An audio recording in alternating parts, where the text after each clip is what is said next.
السلام علیکم ورحمۃ اللہ وبرکاتہ نحمدہ ونصلی علی رسولہ الکریم اما بعد فاعوذ باللہ من الشیطان الرجیم بسم اللہ الرحمن الرحیم۔ سورہ الحجر سے آج کے لیسن کا ہم آغاز کریں گے۔ اللہ تبارک و تعالیٰ فرماتے ہیں الف لام را الف لام را، تلکا وہ آیات ہیں الکتاب کتاب کی یا خاص کتاب کی یا کامل کتاب کی، واو اور قرآن کی مبین واضح۔ الف لام را جو ہے یہ حروف مقطعات ہیں۔ مقطعات جو ہے یہ قطع سے ہے، قطع کہتے ہیں کاٹنے کو، یعنی کٹے ہوئے حروف ہیں، یعنی ان کو الگ الگ پڑھا جاتا ہے، اکٹھے نہیں پڑھا جاتا۔ ان کا معنی کیا ہے، اس کے بارے میں مختلف آراء جو ہیں مفسرین بیان کرتے ہیں۔ صحیح ترین رائے یہ ہے کہ چونکہ رسول اللہ صلی اللہ علیہ وسلم نے اس کی وضاحت نہیں کی، نہ صحابہ نے آپ سے سوال کیا، تو اس لیے اللہ اعلم بمرادہ، یعنی اللہ ہی ان کا صحیح مراد اور معنی جانتا ہے، یہی نظریہ رکھنا سب سے بہترین ہے۔ ہاں البتہ جہاں جہاں جن صورتوں کے شروع میں یہ حروف مقطعات آئے ہیں، ان حروف کے بعد جو ہے جو آیت ہے اس میں قرآن پاک کا یا کتاب کا ہی ذکر ہے۔ تلکا جو ہے اسم اشارہ ہے اور یہ دور کے اشارے کے لیے یہ لفظ استعمال ہوتا ہے، اسی لیے میں نے ترجمہ جو ہے اس کا وہ کیا۔ لیکن یہاں پر اس کا ترجمہ جو ہے جب اس کا بامحاورہ ترجمہ کریں گے تو یہاں پر ترجمہ پھر یہ کے معنوں میں آئے گا کہ کیونکہ بعض اوقات دور کا اشارہ جو ہے کسی تاکید کے معنی کو پیدا کرنے کے لیے جو ہے وہ کسی قریبی چیز کے لیے بھی وہ لفظ استعمال ہو جاتا ہے، تو اس لیے یعنی قرآن کا موجود ہونا اتنا یقینی ہے کہ دور کا لفظ یعنی تلکا کہتے ہوئے بھی ترجمہ جو ہے اس کا یہ کے معنوں میں کریں گے۔ جیسے کوئی بہت دور چیز ہو اور وہ یقیناً آ رہی ہو تو ہم اس کو کہتے ہیں کہ یہ وہ پہنچ گئی۔ جیسے ٹرین اگر بہت دور سے نظر آ رہی ہے اور آپ کو پتہ ہے کہ وہ اسٹیشن پہ بس کچھ ہی وقت میں پہنچ ہی رہی ہے، تو آپ یہ کہتے ہیں کہ یہ دیکھو وہ اب پہنچ ہی گئی، حالانکہ وہ دور ہی ہے۔ تو اسی طرح قرآن کا ہونا اتنا یقینی ہے کہ جو ہے اللہ تبارک و تعالیٰ نے اس کے لیے بعید کا اشارہ یعنی تلکا استعمال کیا، لیکن اس کا ترجمہ ہم یہی کریں گے۔ اسی طرح سورہ بقرہ میں ہم دیکھتے ہیں الف لام میم ذالک الکتاب، وہاں پہ ذالکہ وہ بھی اشارہ بعید کا ہے، ترجمہ ہم یہ وہ کتاب ہی کرتے ہیں کہ یہ وہ کتاب ہے لا ریب فیہ، جس میں کوئی شک نہیں۔ تو سیم یہاں پہ یہ تلکا کا لفظ جو ہے یہ اسم اشارہ استعمال ہوا ہے، اور یہاں پہ بھی ترجمہ ہم اس کا یہ کریں گے۔ آیات کی جو آیت ان کی جمع ہے، آیت جو ہے وہ نشانی کو کہتے ہیں، قرآن کی آیات کے لیے بھی یہ لفظ استعمال ہوتا ہے، تو یہ وہ آیات ہیں، یہاں اس سے مراد قرآن کی آیات ہیں، یا ایک سنٹینس جو ہے قرآن کا اس کے لیے ہم آیت کا لفظ استعمال کرتے ہیں، تو یہاں اس سے مراد وہ سنٹینس ہے۔ الکتاب جو ہے یہاں پر اس کا خاص کتاب یا کامل کتاب میں نے ترجمہ اس لیے کیا کہ ایک تو یعنی اسم ہوتا ہے کتاب، جب اس کے ساتھ عربی میں جب کسی بھی اسم کے ساتھ الف لام آتا ہے تو وہ نکرہ سے معرفہ ہو جاتا ہے، یعنی ایک عام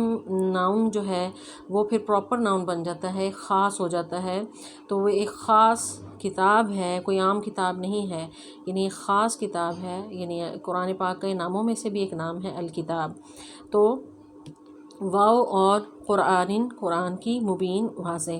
تو یہ آیات جو ہیں یعنی اس سے مراد یعنی سورہ کی آیات بھی مراد ہو سکتی ہیں، کیونکہ سورہ کا آغاز ہو رہا ہے، تو اس سے ایک معنی یہ بھی لیا جا سکتا ہے کہ ان آیات کا تعارف کروایا جا رہا ہے کہ یہ جو قرآن کی یہ سورہ کی حجر کی آیات جو تم پڑھ رہے ہو، یہ اور یہ قرآن کی آیات جو ہیں بڑی واضح ہیں، تو اس سے مراد پورا قرآن بھی لیا جا سکتا ہے۔ ربما کسی وقت، یودو وہ چاہیں گے، الذین وہ لوگ، کفروا جنہوں نے کفر کیا، لو کاش، کانو وہ سب ہوتے، مسلمین سب اسلام لانے والے۔ ربما جو ہے یہ ربا سے ہے، یہ حرف جر ہے یعنی پریپوزیشن ہے، اور یہ لفظ جو ہے کبھی اس کا ترجمہ جو ہے کبھی کبھی کے معنوں میں نہیں، یعنی کبھی کبھی یہ کوئی کام ہو اس کے لیے بھی یہ لفظ استعمال ہوتا ہے،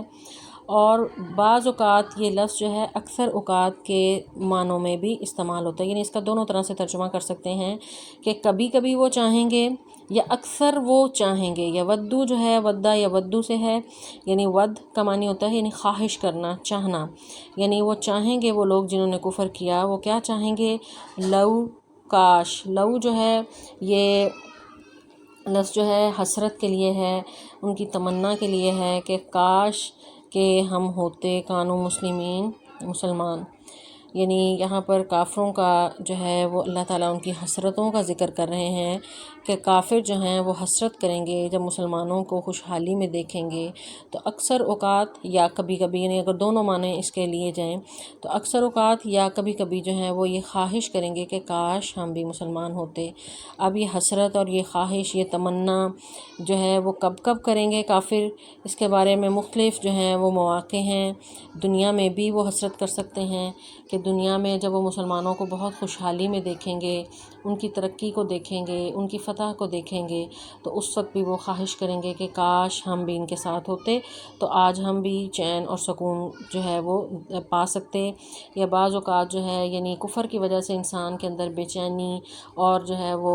یعنی تکلیف محسوس کرتا ہے، لیکن اس کے بالمقابل ایک مسلمان جو ہے اس کو سکون کی حالت میں دیکھ کر بھی کافر جو ہے وہ خواہش کرتا ہے. تو دنیا کے حوالے سے دیکھا جائے تو پھر اس کا ترجمہ کبھی کبھی کیا جائے گا. اور ایک خواہش جو ہے وہ کافر موت کے وقت بھی کرتا ہے، جیسا کہ اللہ تبارک و تعالیٰ سورہ مومنون میں فرماتے ہیں کہ حتیٰ اذا جاء احدکم الموت، کہ جب ان میں سے کسی ایک کو موت آتی ہے، قال رب ارجعون، وہ کہتا ہے کہ رب مجھے جو ہے لوٹا دے، لعلی اعمل صالحا، کہ شاید کہ میں اچھے اعمال کروں، فیما ترکت کلہ، کہ جو میں چھوڑ آیا اس میں.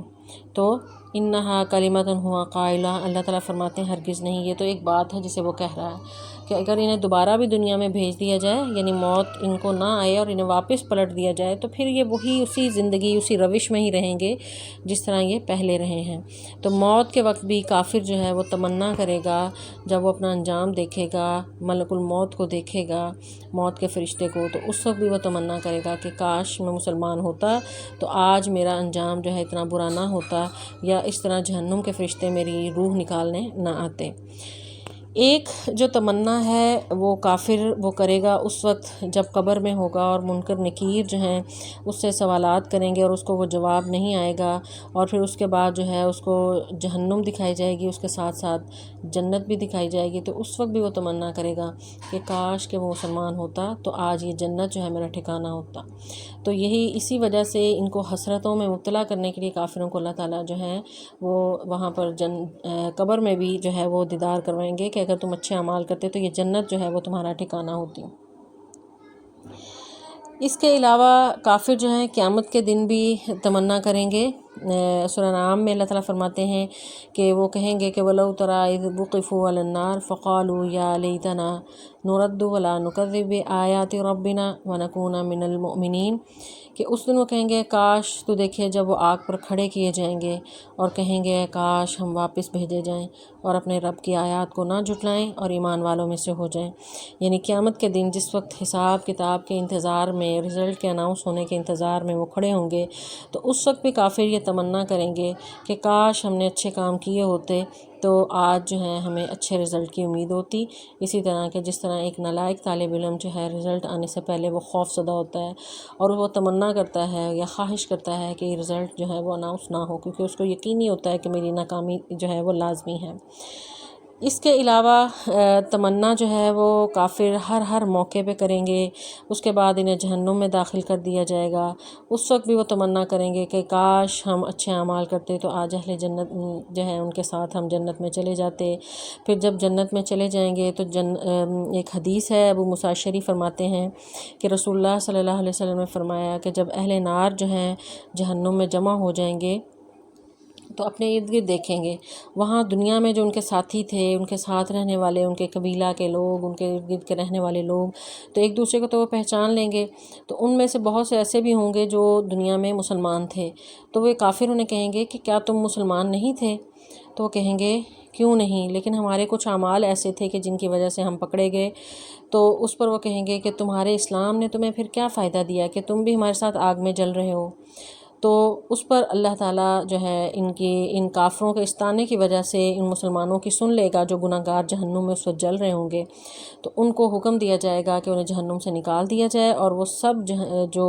گناہوں کی وجہ سے مسلمان جہنم میں ہوں گے ان کو نکال کر جو ہے وہ جنت میں بھیج دیا جائے گا۔ تو اس وقت بھی یہ جہنمی یہ کہیں گے کہ کاش ہم بھی مسلمان ہوتے اور ہم بھی اسی طرح نکل جاتے جیسے یہ آج نکلے ہیں۔ تو ابو موسیٰ اشعری کہتے ہیں کہ اس کے بعد، یعنی یہ حدیث بیان فرما کے رسول اللہ صلی اللہ علیہ وسلم نے یہ سورہ الحجر کی یہ آیت جو ہے الف لام را تلک آیات الکتاب وقرآن مبین ربما یود الذین کفروا ولو کانوا مسلمین، یہ آیت جو ہے یہ آپ صلی اللہ علیہ وسلم نے یہ پڑھی، مستدرک حاکم کی یہ حدیث ہے اور صحیح حدیث ہے۔ تو یہ مختلف مواقع ہیں جس پر کافر جو ہے وہ تمنا کریں گے۔ قرآن پاک میں بے شمار جو ہے یعنی کئی مواقع ایسے ہیں کہ وہ کافر جو ہیں ان کی تمناؤں کا ذکر ہے، کہیں وہ تمنا کہیں گے یا لیتنی، اے کاش کہ ہم نے رسول کی پیروی کی ہوتی، کبھی وہ کہیں گے کہ کاش کہ ہم نے جو ہے وہ فلاں کو دوست نہ بنایا ہوتا، کاش کہ ہم نے دنیا میں جو ہے ایمان لے آتے۔ تو اس قسم کی تمنائیں جو ہیں یا حسرتیں ہیں وہ بعد میں کوئی فائدہ نہیں دیں گی، اس سے پہلے جو ہے وہ انسان کو سمجھ جانا چاہیے اور صحیح راستہ اختیار کر لینا چاہیے۔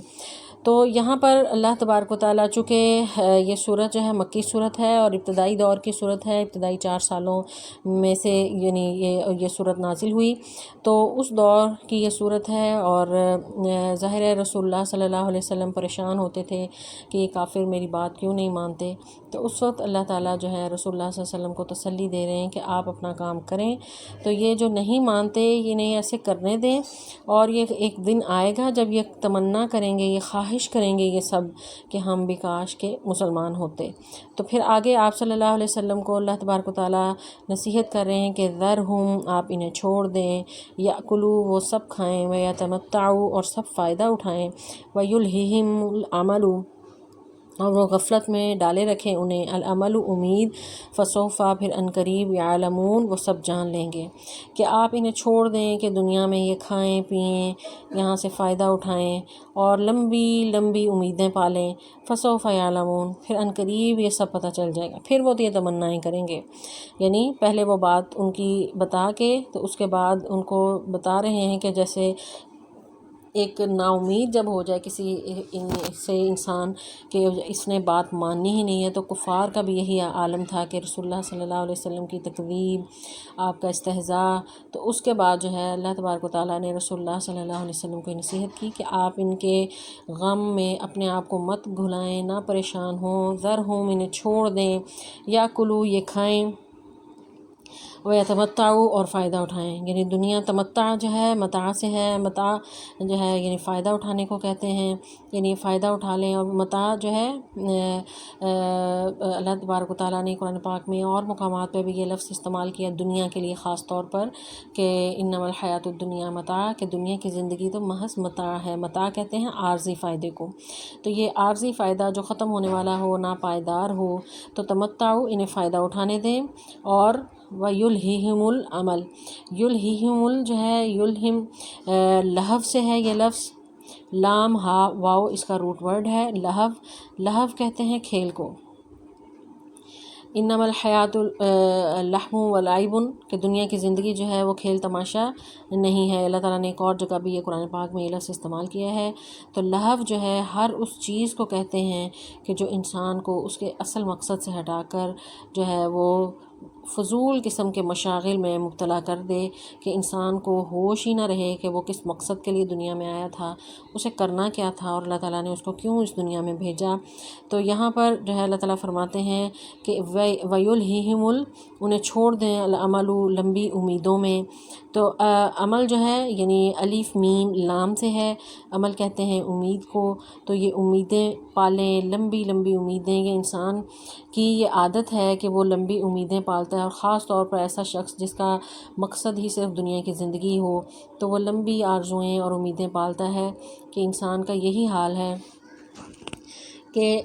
رسول اللہ صلی اللہ علیہ وسلم فرماتے ہیں کہ جیسے جیسے اس کی عمر بڑھتی جاتی ہے لالچ بڑھتا جاتا ہے، یہاں تک کہ قبر کی مٹی ہی اس کے اس لالچ کو ختم کرتی ہے۔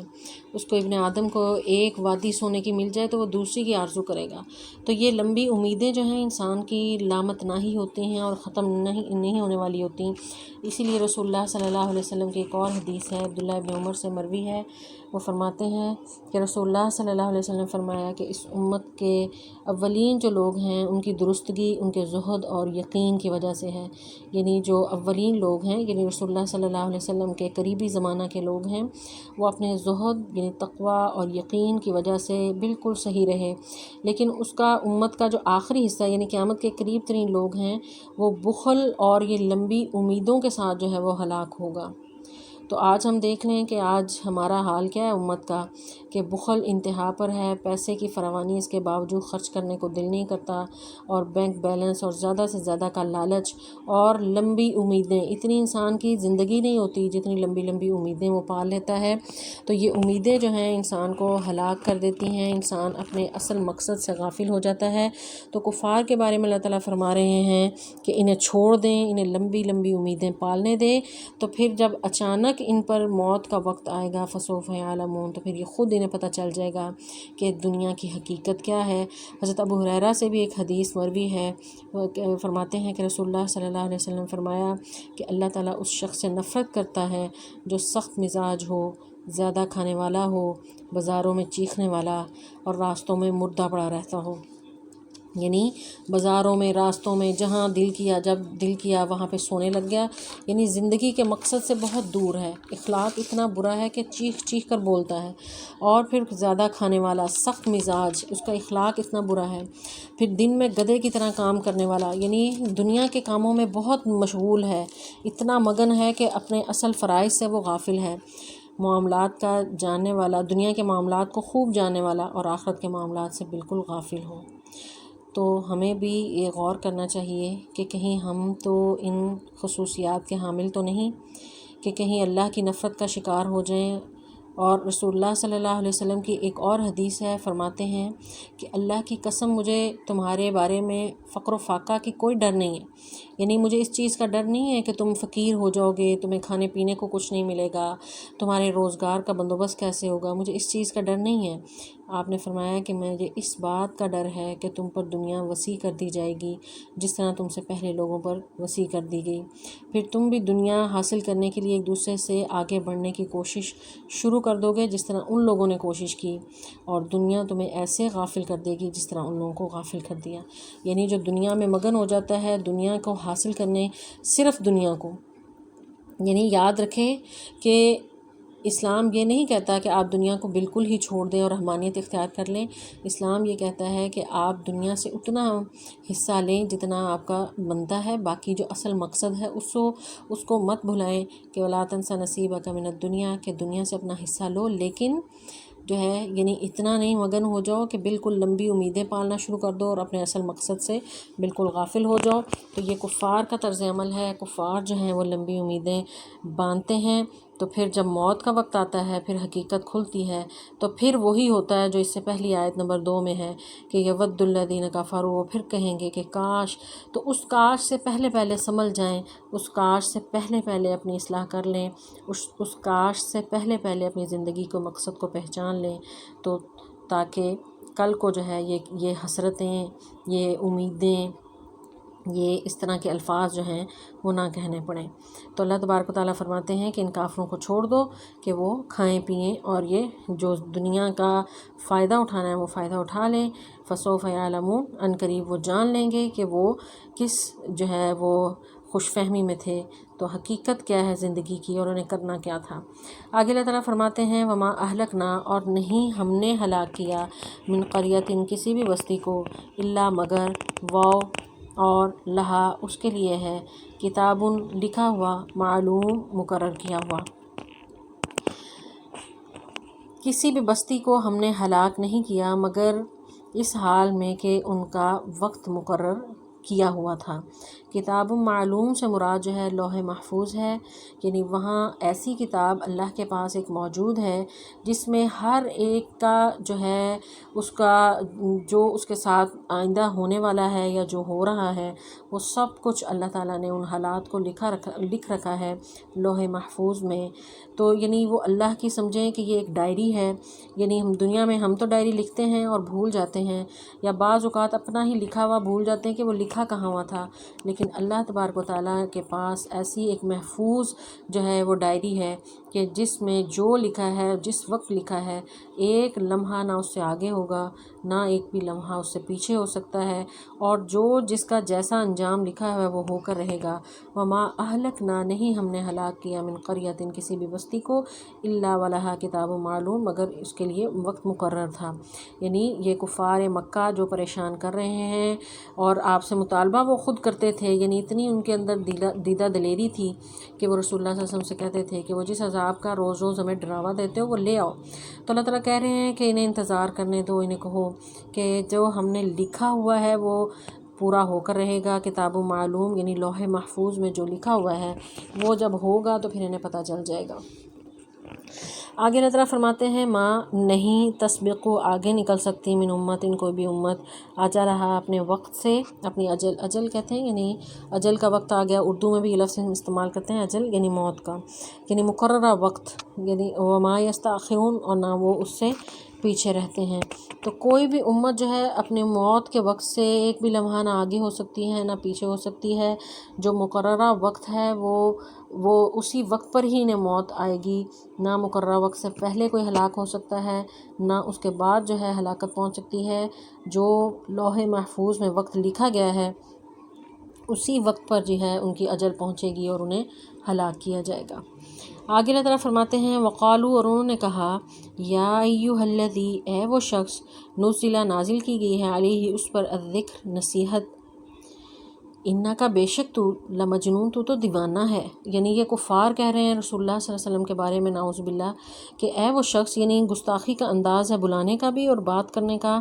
انداز، یعنی اس میں چیک کریں کہ انہوں نے کہا ہے وہ شخص جس پر تجھے یہ ذکر اترا ہے، تو ذکر سے مراد یہاں پر قرآن پاک ہے، یعنی ذکر نصیحت کو بھی کہتے ہیں۔ قرآن پاک چونکہ نصیحت ہی نصیحت ہے تو اس میں انہیں نصیحت تھی کہ اپنی بری عادتوں سے باز آ جائیں، شرک چھوڑ دیں اور صحیح راستے پر چل پڑیں۔ تو انہوں نے یعنی اس کی طرف اشارہ کر کے یعنی قرآن کا نام لینا گوارا نہیں کیا، ذکر اسے کہا کہ اے وہ شخص جس پر یہ ذکر اترا ہے، یہ نصیحت اتری ہے، تو انکا لمجنون تو دیوانہ ہو چکا ہے۔ یعنی رسول اللہ صلی اللہ علیہ وسلم کو نعوذ باللہ وہ مجنون اور دیوانہ کہا کرتے تھے۔ تو الذی سے مراد جو ہے یعنی رسول اللہ صلی اللہ علیہ وسلم ہے، ذکر سے مراد قرآن پاک ہے۔ مجنون سے پہلے جو انکا آیا ہے یہ بھی تاکید کے لیے ہے، لام بھی تاکید کے لیے ہے کہ اے وہ شخص تو یقیناً، یہاں ترجمے میں بھی ہم جو ہے سٹریس پیدا کریں گے، تاکید کا معنی پیدا کریں گے، انکا لمجنون تو یقیناً دیوانہ ہے۔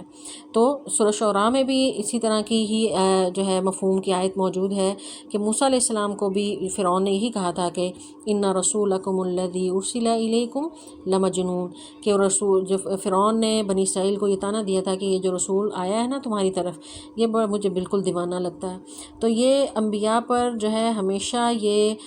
استہزاء اسی طرح کیا گیا کیونکہ یہ خود پاگل تھے، انہوں نے سمجھنے کی کوشش نہیں کی، انہوں نے حقانیت کو جاننے کی کوشش نہیں کی قرآن کی، اور انہوں نے الٹا جو ہے پیغمبر پر الزام تراشی کی کہ یہ پاگل ہے۔ تو آج بھی دیکھیں کہ جو حق بات پہ چلتا ہے، جو دین کو سمجھنے کی کوشش کرتا ہے تو اس پر یہی الزام لگایا جاتا ہے سب سے پہلا کہ یہ پاگل ہو گیا، اس کو سمجھ نہیں آتی۔ اپنے ارد گرد اپنے معاشرے میں اپنے ارد گرد قریبی رہنے والے لوگوں میں بھی جو ہے آپ دیکھیں کہ جو ذرا دین پر چلنے کی کوشش کرتا ہے یا دین کے راستے کو جو ہے اس پر عمل کرنے کی کوشش کرتا ہے، قرآن کو سیکھنے کی کوشش کرتا ہے، تو عام جو لوگ ہیں وہ اس کو یہی کہتے ہیں کہ یہ پاگل ہے، یا ایسا جو ہے طرح طرح کے اس طرح کے القابات کہے جاتے ہیں۔ تو یہ جو ہے یہ ہمیشہ سے کفار کی روش رہی ہے کہ جو بھی اللہ کے راستے پہ چلے گا، دین کے راستے پہ چلے گا، اس پر طرح طرح کے طعنے میں جو ہے وہ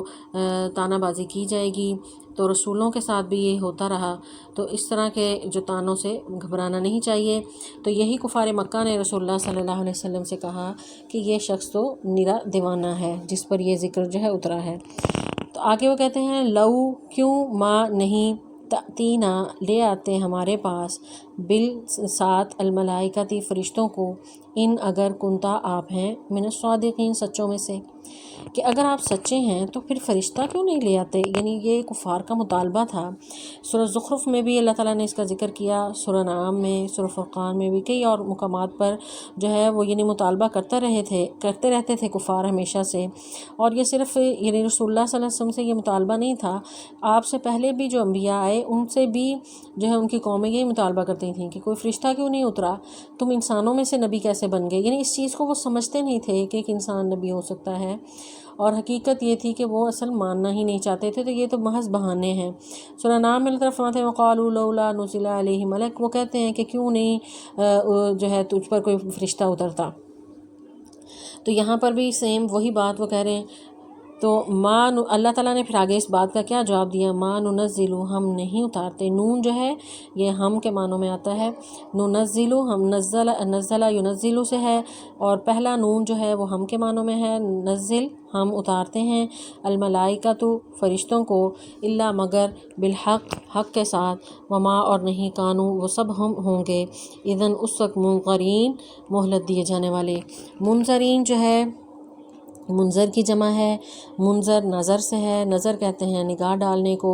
اور دیکھنے کو، انتظار کرنے کے لیے بھی لفظ استعمال ہوتا ہے. مہلت دینا، ڈیل دینا، ویٹ کرنا. تو جب یہ حق آ جاتا ہے تو پھر اذن منظرین، پھر وہ مہلت نہیں دیے جاتے، پھر وہ انتظار نہیں انہیں کروایا جاتا. تو یہ جو کہتے ہیں نا یہ تماشا نہیں ہے کہ فرشتے اتریں، یہ مطالبے کریں اور فرشتے اترنا شروع ہو جائیں. یہ ان کا مطالبہ ہو کہ ایک فرشتہ نبی کے ادھر ہو، اور کبھی کہتے ہیں کہ ایک فرشتہ ہی نبی بنا کر بھیج دیا جائے. تو یہ فرشتوں کا بھیجنا کوئی مذاق نہیں ہے. جب اللہ تعالیٰ فرشتوں کو اتارتے ہیں پھر وہ فیصلہ ہی کرتے ہیں. ما ننزل الملائکہ، یا دونوں آیات جو ہیں یعنی ایک میں ان کا کفار کا اعتراض ہے اور دوسرے میں اس کا جواب ہے. تو اللہ تعالیٰ فرماتے ہیں ما ننزل الملائکہ، ہم فرشتوں کو نہیں اتارتے الا بالحق حق کے ساتھ. حق سے مراد یہ ہے کہ عذاب، یعنی جب فرشتے اترتے ہیں وہ اللہ کا عذاب لے کر ہی اترتے ہیں. یعنی بدر کے موقع پر بھی مسلمانوں کی جو مدد کے لیے اگرچہ فرشتے اترے تھے، لیکن دوسری طرف کافروں کے لیے وہ عذاب بن کر اترے تھے. ایک ایک کافر کو وہ چن چن کر وہ مار رہے تھے. اسی طرح جتنی بھی پہلی قومیں ہیں، عاد، سمود اور دیگر جتنی بھی اقوام گزری ہیں، تو فرشتے تب ہی اترتے تھے جب وہ ان پر جو ہے عذاب کا وعدہ ان کا پورا ہو چکا ہوتا تھا اور عذاب لے کر آتے تھے. یہی وجہ ہے کہ ابراہیم علیہ السلام، اس سے پہلے ہم نے پڑھا کہ ابراہیم علیہ السلام کے پاس بھی جب فرشتے آئے تھے تو وہ ابراہیم علیہ السلام گھبرا گئے، پریشان ہو گئے تھے کہ یہ فرشتے جو یقیناً، کیونکہ پیغمبر کو تو پتہ ہے کہ فرشتوں کو اللہ تعالیٰ ایسے نہیں اتارتا، یہ کسی وجہ سے آئے ہیں. حالانکہ ان کو بیٹے کی خوشخبری دے رہے تھے، لیکن ابراہیم علیہ السلام کی ہوائیاں اڑی ہوئی تھیں اور پوچھا کیا مقصد ہے، تم لوگ کیوں آئے ہو؟ تو انہوں نے کہا کہ ہم قوم لوط کی طرف عذاب لے کر آئے. تو فرشتے جو ہیں وہ الا بالحق، یہاں حق سے مراد یعنی حق سے مراد یہاں اللہ کا فیصلہ ہے. فیصلہ کیا ہے؟ اب کافروں کو تباہ کر دیا جائے گا، اب ان کو مزید مہلت نہیں ملے گی، اب ان پر عذاب آ کر ہی رہے گا. تو ہم فرشتوں کو ایسے بے مقصد نہیں اتارتے کہ تمہارا مطالبہ ہو اور تم جو ہے یعنی یہ کوئی کھیل تماشا نہیں ہے کہ فرشتے اتریں تمہارے مطالبے پہ. فرشتے تب ہی اتریں گے جب وہ فیصلہ لے کر آئیں گے، اور پھر اس کے بعد کسی کا بچنا ممکن نہیں ہوگا. اب یہاں اعتراض قرآن سے شروع ہوا تھا، تو قرآن کے بارے میں یعنی فرشتوں کا جو ہے وہ جواب دینے کے بعد یہاں اللہ تعالیٰ جواب دے رہے ہیں قرآن کے بارے میں جو انہوں نے کہا تھا رسول اللہ صلی اللہ علیہ وسلم کو کہ جس پر ذکر اترا ہے یہ تو ہمیں مجنون لگتا ہے. تو اللہ تعالیٰ فرماتے ہیں یہ جو ذکر جس کو تم نے اتنا ہلکا لیا یا جس کا تم تمسخر اڑاتے ہو اور جس پر اترا اس کا تمسخر اڑاتے ہو، اس قرآن کی، اس ذکر کی حقیقت سنو کہ وہ کیا ہے، اس کو تم نے سمجھا اور جانا اور پہچانا ہی نہیں. اللہ تعالیٰ فرماتے ہیں انا، بے شک ہم، نحنو ہم ہی، نزلنا ہم نے نازل کیا، الذکر اس نصیحت کو، و انا اور بے شک ہم ہی، لہو اس کی، لحافظون یقیناً سب حفاظت کرنے والے ہیں. یہاں پر یہ دیکھیں کہ ہم کا لفظ جو ہے یعنی کتنی بار اس ایک آیت میں 4 بار جو ہے اللہ تعالیٰ نے استعمال کیا. یعنی ہم سے مراد یہاں پر اللہ تعالیٰ ہیں، اور جمع کا اللہ تعالیٰ اگرچہ واحد ایک ہے، لا الہ الا اللہ کہ ایک ہے اللہ تعالیٰ واحد ہے، لیکن یہاں ضمیر جو ہے وہ جمع کی ہے تعظیم کے لیے. جیسے ہم بادشاہ کو جو ہے وہ یعنی بادشاہ اپنے لیے ہم کا لفظ استعمال کرتے ہیں، یعنی یہ ادب کے لیے، تعظیم کے لیے. تو اللہ تبارک و تعالیٰ جو تمام بادشاہوں کا بادشاہ ہے، جو تمام کائنات کا بادشاہ ہے، تو اس کی تعظیم کے لیے یہاں پر جو ہے یعنی ایک شاہانہ انداز جو ہے اس آیت میں ہمیں نظر آ رہا ہے کہ اس انداز سے اللہ تعالیٰ خطاب کر رہے ہیں کہ ہاں ہاں ہم نے ہی یہ ذکر اتارا، کیونکہ انہوں نے اللہ کے نبی کے ساتھ تمسخر کیا اور اسے مجنون کہا، تو اسی انداز سے ہی انہیں جواب دیا جا رہا ہے کہ انا نحن نزلنا، بے شک ہم نے، ہاں ہم نے ہی اس ذکر کو اتارا، جس کو تم مذاق سمجھ رہے ہو، یعنی تاکید بار بار کی جا رہی ہے، یعنی اسٹریس دیا جا رہا ہے کہ جس کتاب کو، جس ذکر کو تم اتنا ہلکا سمجھ رہے ہو نا، اس کو ہم نے اتارا ہے، یہ کسی عام مخلوق کا کلام نہیں ہے، تم نے پہچانا نہیں کہ یہ کلام آیا کس کی طرف سے ہے۔ یعنی یہ ایسے ہی ہے کہ جب کسی غافل شخص کو کوئی قانون پڑھ کے سنایا جائے اور وہ اس کو بالکل اگنور کرے، تو پھر اس کو اچانک سے بتایا جائے کہ ہاں ہاں یہ پولیس کی طرف سے آیا ہے اس طرح کا، اگر تم نے نہ فالو کیا تو تمہیں پکڑ لیا جائے گا، تو اسی وقت اس کے کان کھڑے ہو جاتے ہیں۔ تو انہوں نے اتنا ہلکا سمجھا اس کلام کو، انہوں نے اتنا ہلکا سمجھا اس شخصیت کو، تو اللہ تبارک و تعالیٰ انہیں بتا رہے ہیں کہ یہ تم نے پہچانا نہیں کہ یہ کلام کس کی طرف سے آیا۔ اور یہاں پر قرآن کا لفظ بھی اللہ تعالیٰ استعمال کر سکتے تھے، تو قرآن کے جو ہے کے ساتھ اللہ تعالیٰ نے ایک اور چیز یعنی حدیث بھی نازل کی ہے جو قرآن کی وضاحت کرتی ہے، تو ذکر میں سے مراد جو ہیں وہ قرآن اور حدیث دونوں ہی ہیں، اس لیے اللہ تبارک و تعالیٰ نے یہاں ذکر کا لفظ استعمال کیا ہے، یعنی اس میں زیادہ وسعت ہے کہ یعنی ذکر یعنی نصیحت، یعنی قرآن بھی نصیحت ہے اور حدیث بھی نصیحت ہے، تو ان دونوں کی حفاظت کا ذمہ جو ہے اللہ نے لیا، یہ دونوں ہی اللہ کی طرف سے ہیں، کہ حدیث بھی اللہ کی طرف سے ہے کہ اللہ تعالیٰ فرماتے ہیں کہ ما ینطق عن الہویٰ ان ہوا الا وحی یوحیٰ، کہ رسول اللہ صلی اللہ علیہ وسلم جو ہیں اپنی مرضی سے کچھ نہیں کہتے، جو آپ پر وحی کی جاتی ہے آپ وہی کہتے ہیں، یعنی آپ کی حدیث بھی یقیناً وہی چیز ہے جو اللہ کی طرف سے نازل شدہ ہوتی ہے۔ تو اس سے یعنی وہ لوگ جو حدیث کا انکار کرتے ہیں اس کا بھی یہ جواب ہے کہ حدیث کی حفاظت کا ذمہ بھی اللہ نے لیا، قرآن کی حفاظت کا بھی ذمہ اللہ نے لیا۔ اس سے پہلے جتنی بھی کتابیں اتری تھیں ان کی حفاظت کا ذمہ ان کی امتوں پر ہوتا تھا، یعنی تورات اگر موسیٰ علیہ السلام پر نازل ہوئی ہے تو ان کی قوم پر یہ ذمہ داری تھی کہ اپنی کتاب کی حفاظت کرتے، اس میں تحریف نہ ہو، اس کے الفاظ کو کوئی بدل نہ دے، اس کے معانی کو کوئی بدل نہ دے۔ اس کے بعد عیسیٰ علیہ السلام پر جو ہے انجیل نازل ہوئی، ان کی امت پر لازم تھا کہ وہ اپنی کتاب کی حفاظت کرتے، اس کو چینج نہ ہونے دیتے، لیکن وہ نہیں کر سکے۔ تو یہاں یہ وہ کتاب آنے والی تھی، یہ قرآن وہ کلام ہے کہ جو قیامت تک کے لیے تھا، اور یہاں کوئی آپشن موجود نہیں تھی کہ یہاں پر کوئی ہلکی سی بھی کوئی جو ہے کہیں کمی کوئی رہ جائے، کہیں اس کو کوئی چینج کر لے، کیونکہ یہ قیامت تک ایسے ہی تھا۔ تورات اور انجیل جو تھیں ان میں اگر کوئی تحریف ہوئی، تبدیلی ہوئی، تو اس کے بعد قرآن آ گیا اور قرآن نے نشاندہی کر دی کہ یہاں ان میں تبدیلی کی گئی، یہ عقائد کو بدل دیا گیا، یہ مسائل کو بدل دیا گیا۔ لیکن اب یہ تو ایک فائنل جو ہے اللہ تعالیٰ نے پیغام بھیجنا تھا، تو اس لیے انسانوں پر یہ ذمہ داری ڈالی ہی نہیں، اللہ تعالیٰ نے یہ ٹوٹل ذمہ داری اپنے اوپر لے لی۔ اللہ نے فرمایا وَإِنَّا لَهُ لَحَافِظُونَ، ہم ہی اس کی حفاظت کریں گے۔ اگرچہ یہ حفاظت اللہ نے اپنے بندوں کے ذریعے ہی کروائی، یعنی حفظ کے ذریعے بھی، کتابت کے ذریعے بھی، تو حفظ بھی انسان ظاہر کرتے ہیں، لکھ کے محفوظ بھی انسان ہی کرتے ہیں، لیکن جب یہ کلام اتر رہا تھا تو اس وقت حالات کیا تھے کہ ہم دیکھتے ہیں تقریباً 23 سال کے عرصے میں قرآن نازل ہوا، تو ہر وقت تو جب نازل ہوتا تھا کوئی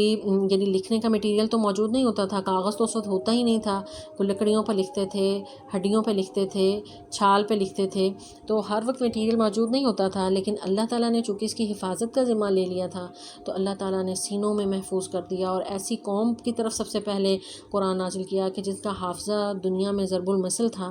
تو ان کی حفاظت کا ذمہ اللہ تعالیٰ نے اس طرح قرآن کا لیا۔ تو صرف قرآن کے الفاظ کی محفوظ نہیں ہیں، یہ چیلنج ہے پوری دنیا کو، قرآن کے معانی بھی محفوظ ہیں، کہیں پہ کوئی گڑبڑ کرنے کی کوشش کرتا ہے تو اللہ تعالیٰ نے ایسے علماء امت میں پیدا کر رکھے ہیں کہ جو اس کی تصحیح کر دیتے ہیں۔ تو قرآن پاک جو ہے 610 عیسوی میں نازل ہونا شروع ہوا، 632 عیسوی میں یہ مکمل ہوا، اور آج جو ہے 2021 جو ہے وہ چل رہا ہے، 1400 سال گزر چکے ہیں، اتنے جو ہے مختلف طرح کے حالات آئے، اس قدر مشکل حالات بھی آئے، لیکن قرآن جو ہے آج کا قرآن نکال لیں اور آج سے 1400 سال پہلے کا، یعنی اس وقت بھی جو صحابہ نے لکھے ہوئے تھے نسخے، حضرت عثمان رضی اللہ تعالیٰ عنہ کے دور میں جو قرآن لکھا گیا آج وہ دنیا میں موجود ہے، ترکی کے میوزیم میں موجود ہے، تو وہاں اس کے ساتھ ٹیلی کر لیں تو ایک بھی حرف کی، ایک زبر زیر پیش کی بھی کوئی تبدیلی نہیں ہے، اور اس پر جو ہے کفار نے سر توڑ کوشش کی کہ کہیں قرآن میں کوئی تبدیلی جو ہے وہ ہم نکال لیں، کہیں پر ہم مسلمانوں کو نیچا دکھانے کی کوشش کریں، ان کا اعتبار اس کتاب سے اٹھا دیں۔ لیکن انہوں نے 3 لاکھ نسخے مختلف زمانوں کے مختلف علاقوں سے اکٹھے کیے اور جرمنی میں ایک ادارہ قائم کیا، اور وہاں پر جو ہے یعنی اسے پوری ریسرچ کے بعد ان کا حتمی فیصلہ یہی تھا کہ آج بھی قرآن اسی حالت میں ہے جس طرح آج سے 1400 سال پہلے رسول اللہ صلی اللہ علیہ وسلم کے سینے پر اتارا گیا تھا۔ تو یہ اللہ تعالیٰ کا معجزہ ہے یہ کلام، کہ جس کی حفاظت اتنی جو ہے محفوظ طریقے سے اللہ تعالیٰ نے کی کہ اس پر جو ہے اللہ تعالیٰ فرماتے ہیں لا یأتیہ الباطل من بین یدیہ ولا من خلفہ۔ ایک اور جگہ اللہ تعالیٰ فرماتے ہیں کہ باطل نہ اس کے آگے سے نہ اس کے پیچھے سے کہیں داخل ہو ہی نہیں سکتا، کیونکہ اللہ تعالیٰ نے اس کی حفاظت کا ذمہ لیا ہے، وہ خالق ہے، وہ مالک ہے، اس نے اس کی حفاظت کا ذمہ لیا ہے، تو یہ کسی کی مجال نہیں کہ وہ اس کے اندر کوئی تبدیلی کرے۔ کہیں بھی کوئی ایک زبر زیر پیش کی بھی کوئی تبدیلی کرتا ہے تو لاکھوں کروڑوں حفاظ موجود ہیں کہ جو فوراً نشاندہی کرتے ہیں کہ یہاں پر جو ہے تبدیلی کی گئی ہے، اور اس کو فوراً اس کی اصلاح کر لی جاتی ہے۔ آگے اللہ تعالیٰ فرماتے ہیں وَلَقَدْ اور البتہ یقیناً ارسلنا ہم نے بھیجے من قبل کا آپ سے پہلے فی میں شیعی گروہوں میں الاولین پہلے لوگ، کہ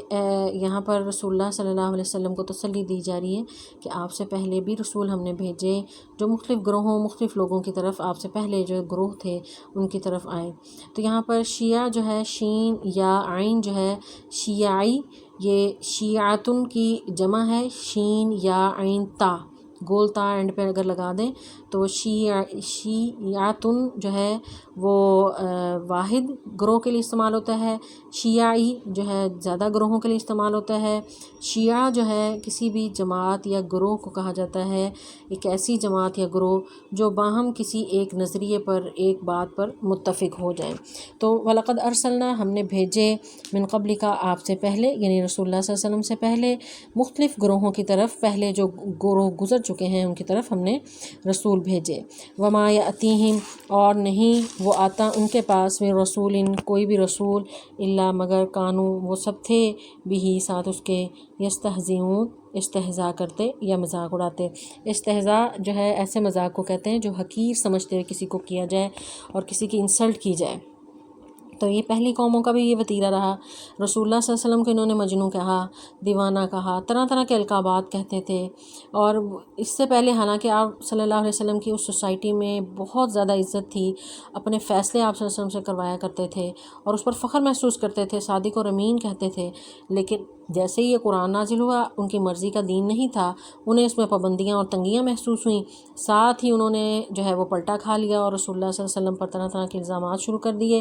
وہی جو صادق اور امین تھے ان پر جو ہے وہ طرح طرح کے الزامات اور ان کو جھوٹا کہنے لگے، ان کو جو ہے وہ مجنوں کہنے لگے۔ تو اس طرح کے الزامات یہ ان قوموں کا وتیرہ رہا ہے جنہوں نے حق کو تسلیم نہ کرنا ہو۔ تو رسول اللہ صلی اللہ علیہ وسلم سے کہا جا رہا ہے کہ وَلَقَدْ أَرْسَلْنَا مِن قَبْلِكَ فِي شِيَعِ الْأَوَّلِينَ کہ آپ سے پہلے بھی مختلف گروہوں کی طرح ہم نے رسول بھیجے۔ وَمَا يَأْتِيهِمْ اور نہیں آتا ان کے پاس میں رسول کوئی بھی رسول الا مگر کانو وہ تھے بِهِ يَسْتَهْزِئُونَ اس کا مذاق اڑاتے۔ تو یہ روش جو ہے یہ ہمیشہ سے رہی، اور اس سے پہلے جو قوموں کا ہم نے پڑھا تو وہ ہم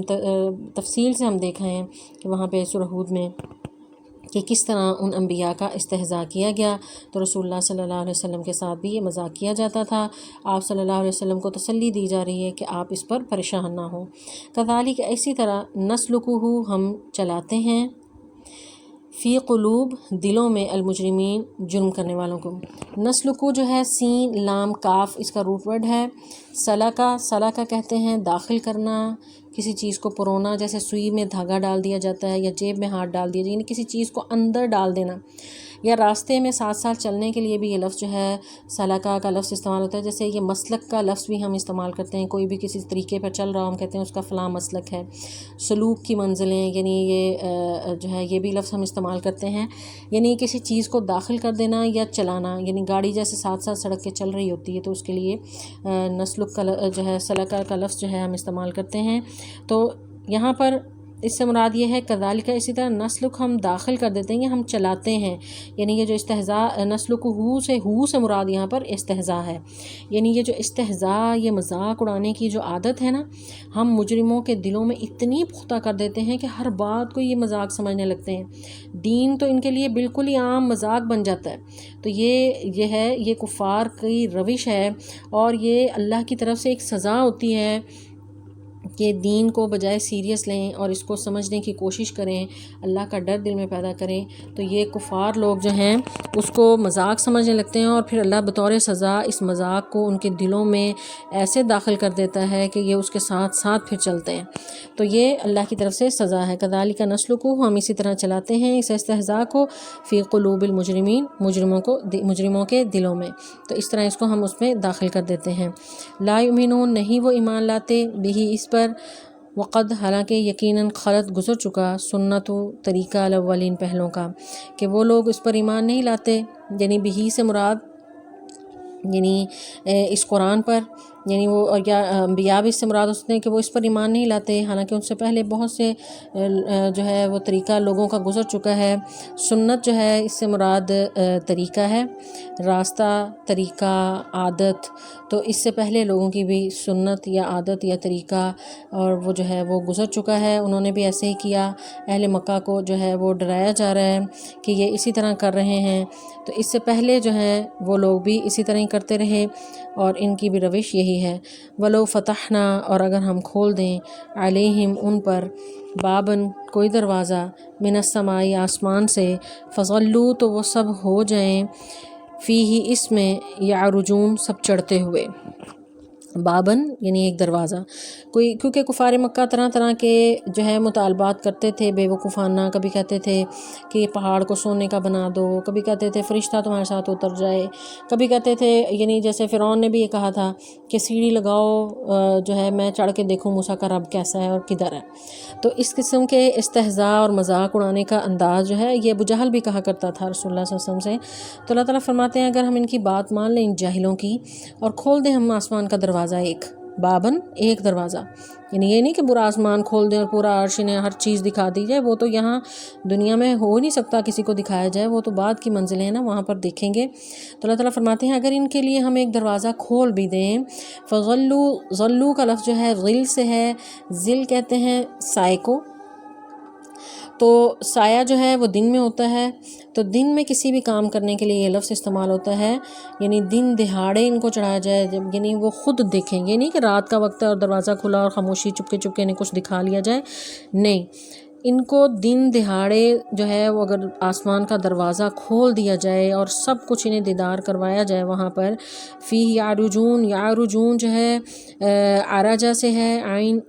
را جیم جو ہے اس کا روٹ ورڈ ہے، معارج لفظ جو ہے وہ سیڑھیوں کے لیے استعمال ہوتا ہے، عروج کا لفظ بھی اسی سے ہی ہے، ہم اردو میں بھی استعمال کرتے ہیں عروج و زوال، تو عروج یعنی بلندی، تو اسی طرح وہ سب چڑھتے ہیں۔ ولو فتحنا اگر کھول دیں علیہم ان پر بابن کوئی دروازہ من السماء آسمان سے، فظلوا تو وہ سب دن دہاڑے دیکھیں اس کو، فی یارجون اس میں چڑھ رہے ہوں،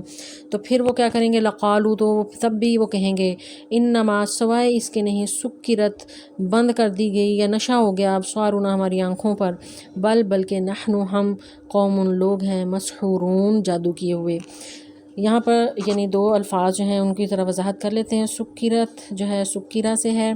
سکر جو ہے یہ نشہ کو کہتے ہیں عربی میں، بے ہوشی کی چیز، کل مسکرن حرام، رسول اللہ صلی اللہ علیہ وسلم کی حدیث ہے کہ ہر نشہ آور چیز حرام ہے، تو سکر یعنی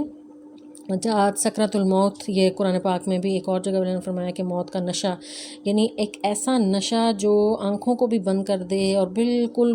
بے خودی کی کیفیت پیدا ہو جائے۔ تو جب اگر اللہ تعالیٰ فرماتے ہیں یہ جو ان کے مطالبے نا اگر ہم ان کے مان لیں، دروازہ آسمان کا کھول دیا جائے، دن دہاڑے یہ سب مناظر دیکھ لیں اور اس پر خود چڑھ رہے ہوش و حواس میں ہوں، اس کے باوجود یہ پھر کیا کہیں گے، ہماری تو آنکھیں بند کر دی گئی تھیں، بل نحن قوم مسحورون، ہمارے اوپر تو جادو کیا۔ مسحورون جو ہے مسحور سے ہے، مسحور سحر سے، سحر جادو کو کہتے ہیں، یعنی ہم پر تو جادو کر دیا گیا۔ تو جادو کیا ہے، حقیقت نہیں بدلتی، دیکھنے والے کی سوچ بدل دی جاتی ہے۔ جادو حقیقت میں کیا ہوتا ہے کہ اس میں وہ چیز جو ہمیں دکھ رہی ہوتی ہے حقیقت میں وہ نہیں ہوتی، صرف سوچ بدل دیتا ہے جادوگر، تو جس کی وجہ سے وہ جو چاہتا ہے وہ دکھاتا ہے۔ تو یہ کفار مکہ کا جو رویہ ہے، ان کی جو سائیکالوجی ہے، وہ اللہ تعالیٰ نے ان آیات میں جو ہے کفار کی یہ بتائی ہے کہ جنہوں نے حق کو قبول نہ کرنا ہو انہیں آپ جتنا مرضی سمجھا لیں، جو بھی کر لیں، انہوں نے اعتراض ہی کرنا ہے، وہ ایسے ہی کرتے رہیں گے۔ تو اللہ تعالیٰ فرماتے ہیں کہ اگر ان کے مطالبے ہم مان لیں، آپ کو جو یہ مجنون کہتے ہیں تو اس پر یہ کلیئر کر دیں کہ یہ قرآن جو ہے یعنی یہ اللہ تعالیٰ نے اس کی حفاظت کا ذمہ لیا ہے، یہ کوئی کسی مجنون پہ نہیں اترا، وہ ہوش و حواس میں ہیں، اور تم اصل میں تمہارے ہوش گم ہیں کہ تمہیں اگر بالکل کھلی آنکھوں سے بھی سب دکھا دیا جائے تو تم نے اس کو بھی یہ کہہ کر نہیں ماننا کہ یہ سب جادو ہے۔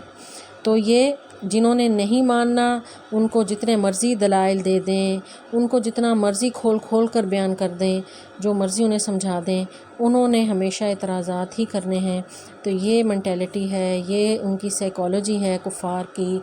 یا منکرین کی، یا اگر مسلمانوں میں سے بعض ایسے بدبخت ہوتے ہیں کہ انہیں جتنا مرضی حق بات بتاتے رہیں، انہیں سمجھاتے رہیں، لیکن جو اپنے ان نظریات پر وہ چل رہے ہوتے ہیں یا جس دنیا میں وہ مگن ہیں اور دنیا کی عیش پرستی میں وہ لگے ہوئے ہیں، انہوں نے نہیں ماننا تو وہ ہر طرح کے بہانے کرتے رہیں گے، وہ حق کی طرف نہیں آئیں گے۔ تو جو حق سے دور بندہ ہوتا ہے تو وہ اللہ تبارک و تعالیٰ جیسے فرما رہے ہیں کہ نسلکو، ہم انہیں چلا دیتے ہیں، پھر اللہ تعالیٰ داخل کر دیتا ہے اس چیز کو جو اس نے جو عادت بنائی ہوتی ہے دین کا استہزاء کرنے کی، مذاق اڑانے کی، اس کو بہت لائٹ لینے کی، دین کو ہلکا سمجھنے کی۔ تو یہ جو ایسا رویہ انداز اختیار کرتا ہے دین کے معاملے میں یا قرآن کے معاملے میں اور اسلامی نظریات کے معاملے میں، تو اللہ تبارک و تعالیٰ پھر ان کو اسی چیز میں پختہ کر دیتے ہیں، یہاں تک کہ یعنی اس کو رسی دراز کرنا کہتے ہیں، رسی دراز کر دی جاتی ہے، یہاں تک کہ پھر اللہ کی اچانک پکڑ آتی ہے، پھر انہیں پتہ چلے گا کہ پھر جو ہے یہ دنیا کی حقیقت کیا تھی، کہ جو شروع کی آیات میں ہم نے پڑھا کہ پھر وہ ربما یود الذین کفروا، پھر وہ خواہش کریں گے کہ کاش کہ ہم لو کانوا مسلمین، ہم مسلمان ہوتے، یا کاش ہم جو ہے اپنے نبی کی بات مان لیتے، کاش کہ ہم صحیح دین پر چل جاتے۔ تو اللہ تبارک تعالیٰ سے دعا ہے کہ اللہ تعالیٰ ہمیں صحیح قرآن پاک کا فہم عطا فرمائے اور اس پر عمل کرنے کی توفیق عطا فرمائے۔ والسلام علیکم ورحمۃ اللہ وبرکاتہ۔